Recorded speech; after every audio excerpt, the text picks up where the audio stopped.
I'm Chris Fox, and this is The Bourbonite.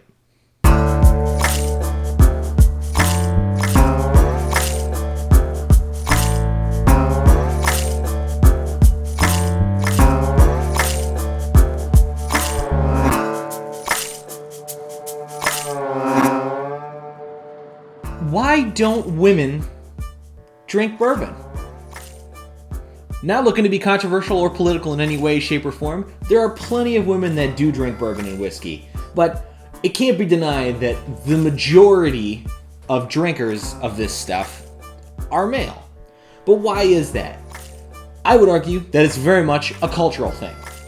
Hardly anybody, I would venture to say almost nobody, starts out their journey to drinking alcohol in any way, shape, or form with single barrel bourbons or aged scotches.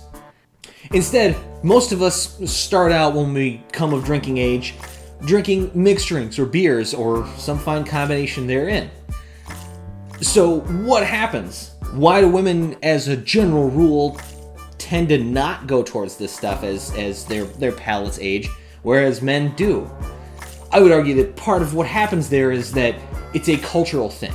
You might recall a video I did previously about the tough guy culture that is so pervasive and apparent in the bourbon industry, and that tough guy culture is the tough guy culture.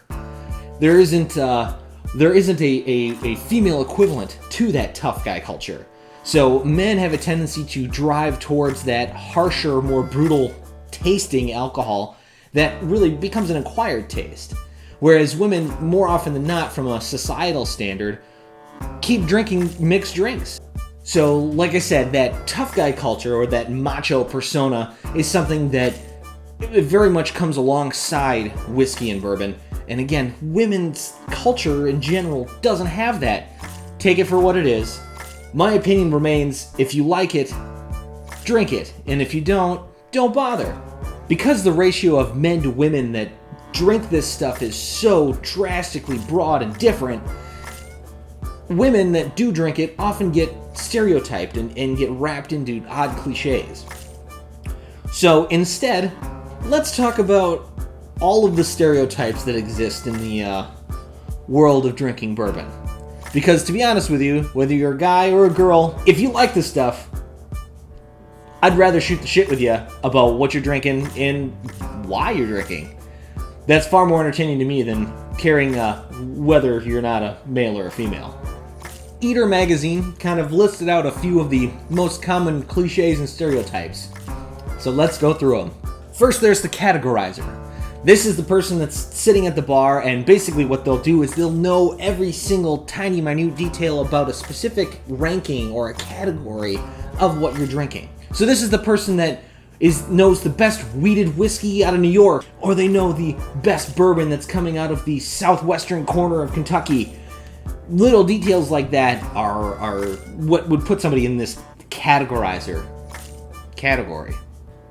Then there's the Pappy obsessive. Now, I've talked about, and we all know Pappy Van Winkle. We're all aware of that highly sought after bourbon. What the Pappy obsessive does is, well, obsesses over it. This is a person that seems to know every minute detail about the fabled bourbon and potentially has never actually had it, but they can't help but compare it to everything else that they drink on any given day. The sentimentalist. Now, this is the person that, as a general rule, just because of that ratio, again, is more often a man talking about his wife, but I've also seen it where it's a woman talking about her husband, where all they want to do is get their significant other to share in this amazing brown beverage. More often than not, it's an utter failure, but that's the whole point, right? If it's not for you, it's not for you. The expert on everything, or the EOE. This is the type of person that walks up with all of the rules that you could possibly think of when it comes to drinking bourbon or whiskey. Now, I've done plenty of videos where I talk about different ways to properly drink or properly mix things, stuff like that. But this is the guy who won't leave you alone and continues to tell you either what you're doing wrong or what's wrong with the bourbon that you're drinking. Maybe you're doing the wrong glass. Maybe you have rocks. Maybe you don't have rocks. Whatever it is, they're right and you're definitely wrong. The hipster drinker. Now, this is the type of drinker that has become more apparent in recent years. And really it comes out of the whole fact that we have a more artisan culture that's starting to emerge from the bourbon and whiskey industries.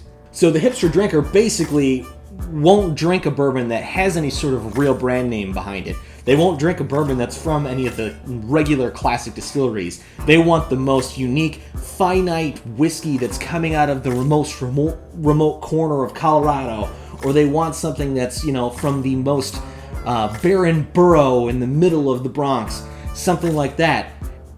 It's not necessarily a negative connotation, but certainly they might not expose themselves to some of the really good stuff that comes out of the larger distilleries. Then there's the gun-shy drinker. Now, this is the person who is basically shy about what they're drinking. What it comes down to is that more than likely, they're pretty new to the experience of drinking bourbon or whiskey, but they don't want to look like they're new to drinking.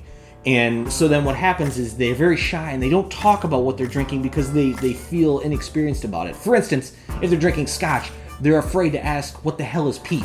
Even though a lot of people that drink scotch don't even know what peat is either.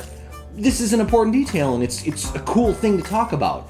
The whole distillation process is part of what we converse about when you talk about drinking bourbon. But the shy guy won't bring those questions out. So I encourage anybody that if you run into one of these quiet drinkers, start talking to them. Encourage it, because that's what really all of this is about, is to have some camaraderie and drink together. And there's no reason anybody needs to be shy. So if they're acting that way, just shake them out of their shell just a little bit.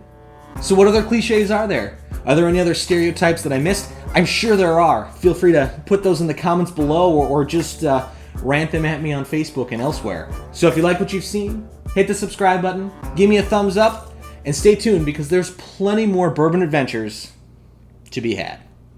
Not